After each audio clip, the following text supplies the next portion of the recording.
Here's a passion project from way back in 1981. That is a quick reference guide for Apple II Basic. Wow, that brings back a lot of memories. Um, First of all, this thing is so small. That's what I noticed more than anything else. It's basically both sides of not even a whole page.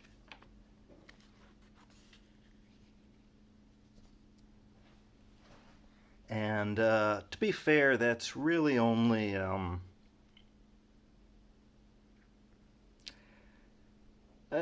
maybe only half the language. The TI version of this was about twice as long, but still it folded up and it fit nicely into your shirt pocket.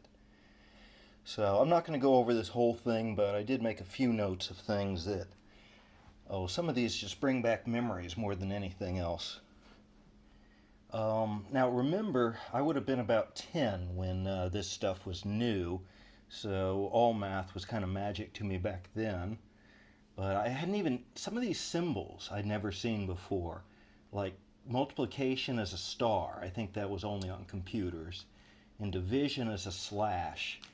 You know, it took me the longest time to figure out that's like a fraction. I thought that was magic and it didn't mean anything. What else we got? Oh, I'm a little disappointed. The Apple version says trace and no trace. Usually people say Tron and trough, trace on and trace off in most versions of BASIC, and that's where the movie came from. It was a program meant to trace other programs. Peek and poke. At the time, I would just call them magic. Ed knew how to do that. He was magic. He was older and taught me a lot about computers back then. But yeah, I have used them just barely, and only to say that I've used them. I mean, now I get it much better, but that's a way just to get out of the box. Anyway, it's all magic. That's the point. I mean, BASIC was real. People wrote software that ran and made money and played games, and software that worked. So some of these things, like peek and poke, that just gets straight down to the hardware, to things that BASIC just couldn't do for you. In fact, I think there's some examples on the other side. The next thing to notice, this whole section about editing things. BASIC has line numbers built into it. Later, they kind of got away from that. The reason was there were no editors at that time. If you didn't like line 30, you would say edit line 30 and start over. Let's see.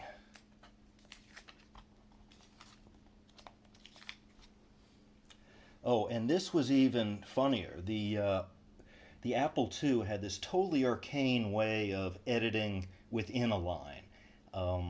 Maybe I'll find a link and add it to the description. But things like copy and paste, oh my goodness, it was just such magic. Again, this was T.H. Rogers, again, probably around 10 years old, around fourth grade. And the fact that you could edit anything was amazing, but no one would have understood those instructions or what was going on. And it was fun. It was magical. Down here, dealing with arrays and strings.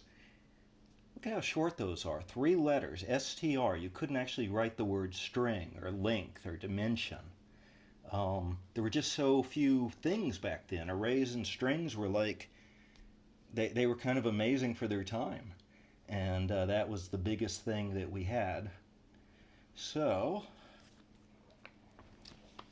let's see what else we have. All these input-output commands, my in-frame, yeah. All these input-output commands.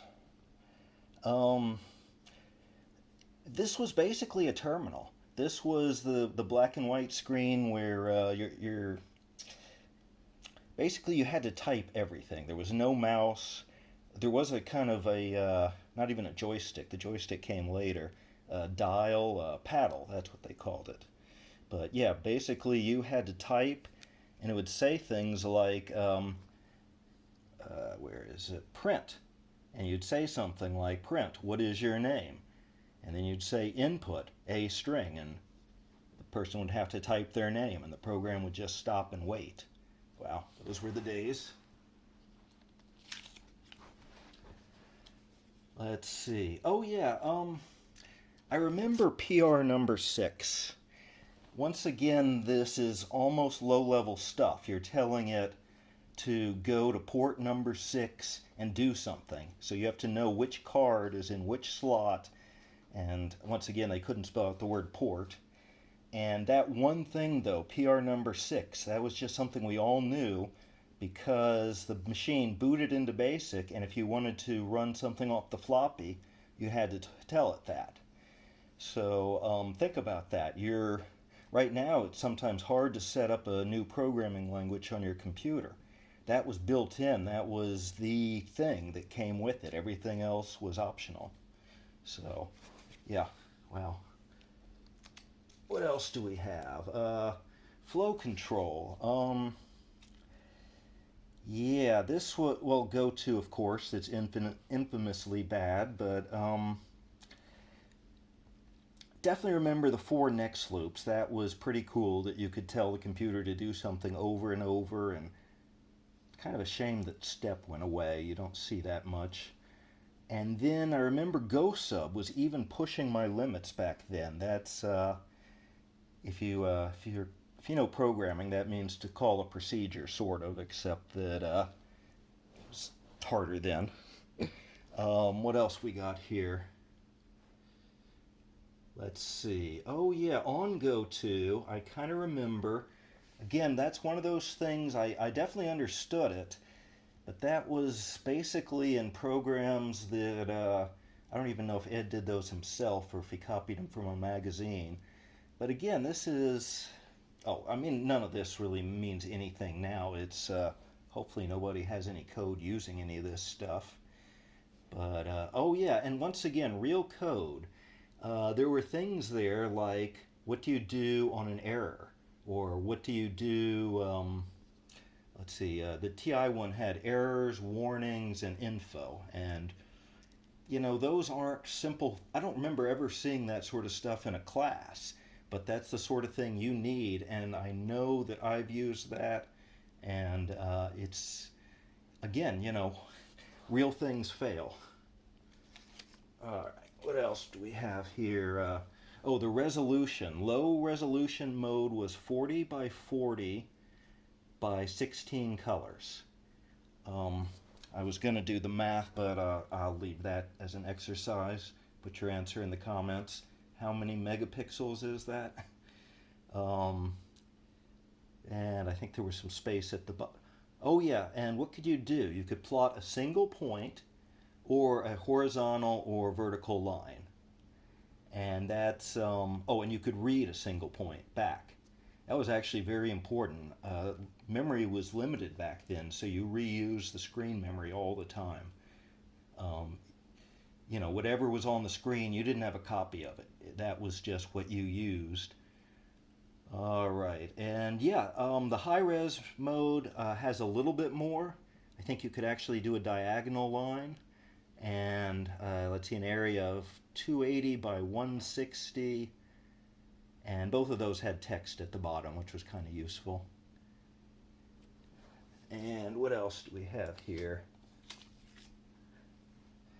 I don't remember that. The SH load, shape load. Been too long, and it's probably too advanced. I remember the Apple II a lot, but I didn't get into as many of the details. I knew more about the TI. Here we go, the paddle. Yes, I was just talking about that. It was just a single knob that you could twist, and, what was that game? Breakout. That was the perfect thing. And, here are some examples of peek and poke. There was just no click command in the BASIC language, so someone decided that reading from this address would actually make the hardware do something. And,